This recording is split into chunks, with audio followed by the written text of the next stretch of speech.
Let's cross the channel. It was long predicted to be a bad night for Keir Starmer. The papers run headlines. Britain's Prime Minister braces for a week of hell.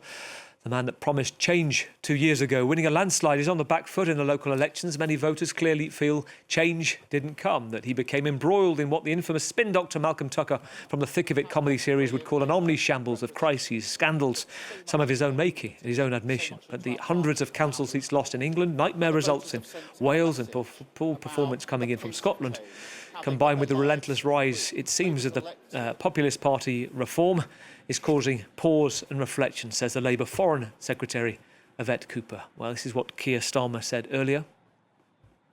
Let me be clear, these are really tough results. I'm not going to sugarcoat it. And we have lost brilliant Labour representatives, people who put so much into their communities, so much into our party and our movement. And the voters have sent a message about the pace of change, how they want their lives improved. Labour was elected to meet those challenges, and I'm not going to walk away from those challenges and plunge the country into chaos. Let's talk to a man that knows Keir Starmer and how he operates. James Lyons was appointed by Sir Keir as Downing Street Director of Strategic Comms in 2024 and served for a year leading government messaging. Former political editor at the Daily Mirror and at the Sunday Times as well, and also serving as head of European communications at TikTok. Welcome back to France 24, James. Let me ask you, you will know some of these figures still within the operation at Downing Street. What do you imagine the mood to be and the advice around Sir Keir privately tonight? I think there will be a very grim mood inside Downing Street. I don't think anybody was under any illusions about how tough these elections were going to be. But it's one thing to know that you're going to do badly, and it's quite another to see it unfold in real time on your TV screens with, councillors and activists you've known all your life messaging you and telling you quite how grim it is. And the Prime Minister was absolutely right to say there's no sugarcoating these results. Labour have lost in Wales, ending a century of electoral dominance there. Fairly recently, they had hopes of regaining power in Scotland. Instead, the Scottish Nationalist Party are entering a third decade in power, and they've been losing votes to the Greens and to Reform in England. So Labour is losing to everyone, everywhere, all at once. It's the 100th birthday of Sir David Attenborough today, James, and he was not just for nature, but he was and animals, but also remembered for commissioning Monty Python. And you may remember the famous Black Knight sketch. It's just a flesh wound as each limb was taken off one by one. How many limbs has he got left right now? Is he still standing, and how long can Sir Keir go on for? Yeah, well, you're definitely hitting a lot of the comedy references this evening. Look, Keir Starmer has made it clear that he intends to carry on, but at the same time, Labour MPs are out there saying, we cannot go on like this. And not all of them are the usual suspects. So I suspect Downing Street will be pleased that there haven't been big names coming out and calling for the Prime Minister to go immediately. But of course, all the results aren't in yet. And we've seen Louise Haigh, who's a former cabinet minister, saying, if things don't improve, he shouldn't still be there when the next local elections roll around in 12 months' time. Would you have told him to say something different this morning? Was there something else that you thought that maybe he could connect, that if Sir Keir is going to continue and to try to win back confidence, that you might have told him something different? I think the words he said were fine. What else can he say? There's no point trying to pretend that these results aren't difficult. But what he needs to do is he needs to make it clear that he understands the depth of people's frustration and anger at the pace of change. And I don't feel that necessarily came over in that clip. Is there something, I mentioned this earlier tonight, is there something within the Labour Party, Sir Keir Starmer, that it's getting wrong fundamentally? Is it communication?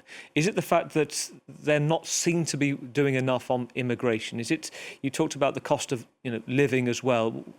What's the central thing that you think, is it trust that's going to get him back on track? Immigration is undoubtedly an important issue. It's probably the second most important issue in the country right now. But the first most important is living standards.